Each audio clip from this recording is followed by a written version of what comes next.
दोस्तों उम्मीद करता हूं कि आज हिंदी इलेक्टिव का एग्जाम सभी स्टूडेंट्स का बहुत ही मस्त गया होगा, क्योंकि दोस्तों क्वेश्चन बहुत ही इजी था। एक दो ऐसे क्वेश्चन थे जो मेरे दोस्तों डीपली था, आउट ऑफ सिलेबस तो था नहीं, लेकिन मेरे दोस्तों डीपली था। तो चलिए सर बिना देर के हम लोग आंसर की ओर मैच करते हैं। दोस्तों जैसे कि हम सभी को पता है कि क्लास 11 कंप्लीट हो गई है। मेन सीढ़ियाँ जो है हमारा क्लास 12 है। मेन जिंदगी जो है, मेन जो खेला है वो हमारा याद रखिएगा क्लास 12 है। तो दोस्तों आप लोग रेस्ट ना करें, ऐसा ना सोचिए कि हम लोग आराम से एकदम क्लास 12 की तैयारी करेंगे, अभी 2-4 दिन रेस्ट करते हैं। नहीं दोस्तों, रेस्ट करेंगे गलती आपकी होगी। याद रखिएगा, बोलिएगा सर कैसे, क्योंकि देखिए आप ऑलरेडी आप लोग का एग्जाम जो है लेट में हो चुकी है, याद रखिएगा। और फाइनल एग्जाम आप लोग को फरवरी महीना में ले लिया जाएगा। इसलिए दोस्तों टाइम को बिना वेस्ट किए फटाफट मिसाइल क्लासेस के आपको ज्वाइन करके हमारे साथ 24 तारीख से जुड़े रहेंगे। चलिए सर, मैं पैसेज को रीड नहीं कर रहा हूं, मैं डायरेक्टली क्वेश्चन को आप लोगों को बताना चाहूंगा कि जैसे दोस्तों पहला क्वेश्चन है कि बताइए भारतीय संस्कृति की सबसे बड़ी विशेषता क्या रही है? तो अनेकता में एकता। क्या सर? अनेकता में एकता रही है। क्वेश्चन नंबर 2 पे पूछा गया था भारत की संस्कृति कैसी है? तो भारत की संस्कृति है समासायिक। क्या मेरे भाई? समासिक। ऑप्शन नंबर ए हमारा सही तो हो जाएगा। जैसे क्वेश्चन नंबर 3 है सर कि भारतीय संस्कृति में किसका मिश्रण है? भारतीय संस्कृति में मिश्रण आध्यात्मिक और भौतिकता। और हाँ, कितना क्वेश्चन आपने सही करके आया है एक बार जरूर कॉमेंट सेक्शन में बताएं, ताकि मेरे दोस्तों मुझे पता चल सके कि जो चीज़ मैंने आप लोगों को बताया, जो चीज़ समझाया बुझाया, वो चीज़ आप लोगों को हेल्प हो पाई है या नहीं। ठीक है, अगला क्वेश्चन, इस गद्यांश का उपयुक्त शीर्ष बताइए। हाँ याद रखिएगा, इस गद्यांश का उपयुक्त शीर्ष बताइए। क्या है मेरे भाई? तो बताएंगे सर भारतीय संस्कृति के बारे में बात किया गया था। क्या मेरे भाई?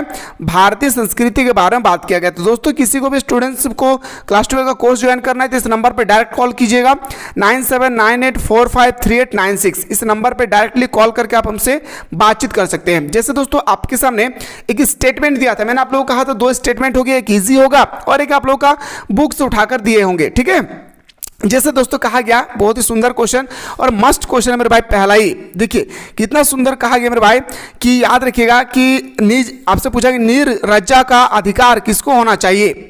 बहुत सारे स्टूडेंट्स क्या किए ना दोस्तों, इसका सी लगाकर आगे, जी बिल्कुल गलत है भाई। इसका राइट आंसर जन जन को होगा, याद रखिएगा। अगला क्वेश्चन बात है सर, जन के समूह धन क्या है भाई? जन के समूह धन जो है वो क्या है? तो बताएंगे सर तुच्छ है। क्या? तुच्छ। यानी ऑप्शन नंबर सी हमारा सही तो हो जाएगा। अगला क्वेश्चन पे आते हैं सर। अगला क्वेश्चन है क्वेश्चन नंबर, सुख शांति के लिए क्या जरूरी है? सुख शांति के लिए क्या जरूरी है? तो बताएंगे सर हमारा सुख शांति के लिए जरूरी है क्रांति। क्या सर? क्रांति। चलिए सर अगला, भयभीत लोगों को क्या मिलना चाहिए?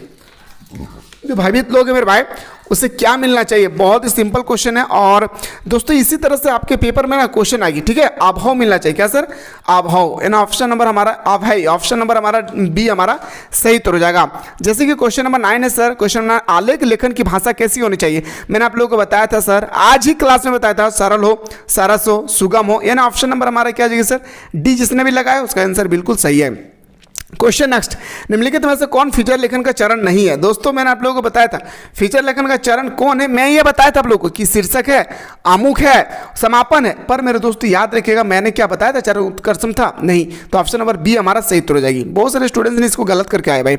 संपादक को उसके विधि कार्यों में कौन सहायता पहुंचाता है? तो बताएंगे सर याद रखिएगा संयुक्त संपादक। कौन पहुंचाते हैं दोस्तों? संयुक्त संपादक। मुझे उम्मीद है कि आप लोगों को बहुत ही सुंदर तरीके से समझ में आया होगा और ऐसे क्वेश्चन का आंसर सही क्लिक करके भी आए हैं। प्रथम प्रेस आयोग का गठन कब हुआ था? 1952 में। कब सर? 1952। एक्चुअली ये क्लास 12 का क्वेश्चन था आपका 12 नंबर। हाँ भाई, ये सुबह सुबह मैंने बताया था भाई। हाँ, झूठ ना बोलियो दादा, पाप लगेगा रे भाई, है ना, झूठ ना बोलियो, सुबह सुबह बताया था। क्वेश्चन नंबर 13 और 14, प्रार्थना पत्र में आपका विश्वसनीय लिखने के बाद क्या लिखा जाता है? प्रेषक। किसका हस्ताक्षर होती है? प्रेषक का। दैनिक जागरण समाचार पत्र का प्रकाशन है भाई, कहाँ पे है? तो बताएंगे सर ये दैनिक जागरण हमेशा हमारे घर पे पहुंचती है, इसलिए हमें पता है कि दैनिक है सर।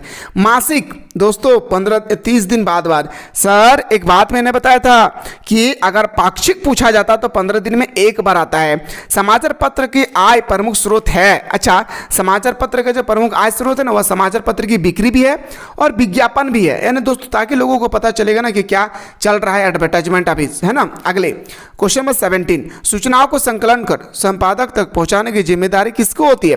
पत्रकार को। सिंपल सा बात है, कल नाइट को मैंने ये क्वेश्चन बताया था आप लोगों को, है ना भाई। अगला क्वेश्चन कि एक सफल संपादक में कौन सा गुण निहित होती है? तो एक सफल संपादक में निपुणता होती है, अभिप्रेरणा होता है, मेधा होती है। यानी ऑप्शन नंबर हमारा डी इसका राइट आंसर हो जाएगा। क्या सर? डी इसका सही उत्तर हो जाएगा।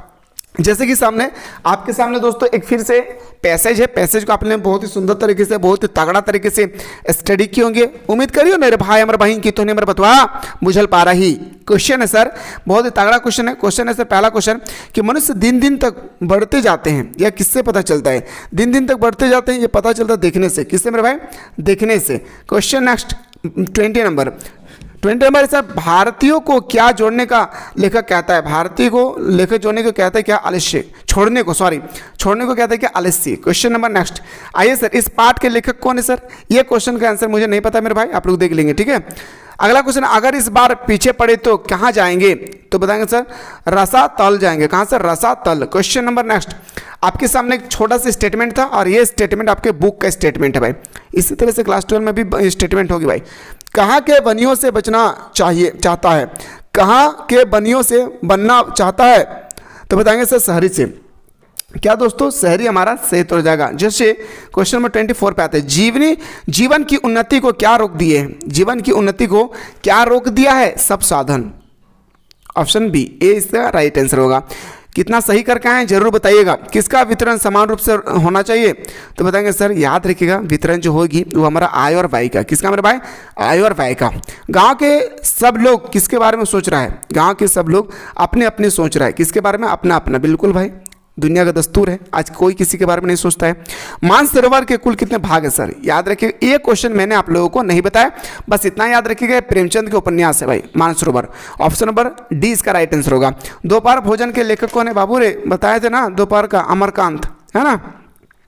ओम प्रकाश वाल्मीकि निम्नलिखित में से कौन सी कृति है जो पाठ्यक्रम में है? खनाबदोष है ना, ओम प्रकाश वाल्मीकि। क्वेश्चन नेक्स्ट, उसकी माप बताए थे सर है ना, पांडे बेचन शर्मा उग्र। ऑप्शन नंबर सी हमारा सही उत्तर हो जाएगी। घर में वापसी नामक कविता के कवि कौन है? धूमिल। कौन है सर? धूमिल, ये भी मैंने बताया था। भटका मेघ किसकी रचना है? भटका मेघ जो है किसकी रचना है? श्रीकांत वर्मा का। ऑप्शन नंबर ए हमारा सही उत्तर हो जाएगा। क्या सर? ए हमारा सही उत्तर हो जाएगा। आते सर 33 में कि दीपक नाम की मासिक पत्रिका के संपादक कौन थे? तो बताएंगे सर हमारा, याद रखिएगा 33 हमारा राइट आंसर होगा। याद रखना मेरे भाई, नागार्जुन। क्या हो जाएगा सर? नागार्जुन। ऑप्शन नंबर हमारा याद रखिएगा ए। क्वेश्चन नेक्स्ट, संध्या के बाद कविता के राइटर कौन है? तो बताएंगे सर हमारा क्या हो जाएगी? Sumitranand Pant. Question number next, मकबूल फिदा हुसैन क्या थे? एक चित्रकार थे भाई। क्या थे मकबूल फिदा हुसैन? एक चित्रकार थे। और 24 तारीख से आप लोगों का न्यू बैच स्टार्ट हो रही है, याद रखिएगा सुबह शाम। जिन्होंने भी कोर्स को ज्वाइन करके रखा है हमारे साथ, 24 तारीख से सुबह शाम दोनों टाइम बिल्कुल जुड़े रहिएगा एकदम फाइनल एग्जाम तक। No Sunday, no Monday, no tension, no festival, हर दिन क्लासेस, ठीक है। तो बताएंगे सर बड़ोदरा स्कूल में फिदा हुसैन का क्या था? तो बताएंगे सर हमारा स्कूल था। दिसहारा किस मूल्य रचना से लिया गया है? तो आवारा मसीहा। सिंपल सा तो फंडा है दोस्तों। दिसहारा पाठ के लेखक कौन है? तो बताएंगे सर विष्णु प्रभाकर। क्या मेरे भाई? विष्णु प्रभाकर। जैसे दोस्तों अगला क्वेश्चन पे, क्वेश्चन नंबर नेक्स्ट पे आते हैं, दिसहारा किसकी जीवनी है? विष्णु प्रभाकर का। अगला है सर एकांकी। एकांकी का मतलब क्या? एक अंक वाली। बताइए सच, सच बताइयो दादा, गलत ना बोलियो रे। 30-40 में से आपने कितना क्वेश्चन सही करके आया? मैं वेट कर रहा हूँ कमेंट सेक्शन का, ठीक है। मुलाकात करता हूँ नेक्स्ट वीडियो में।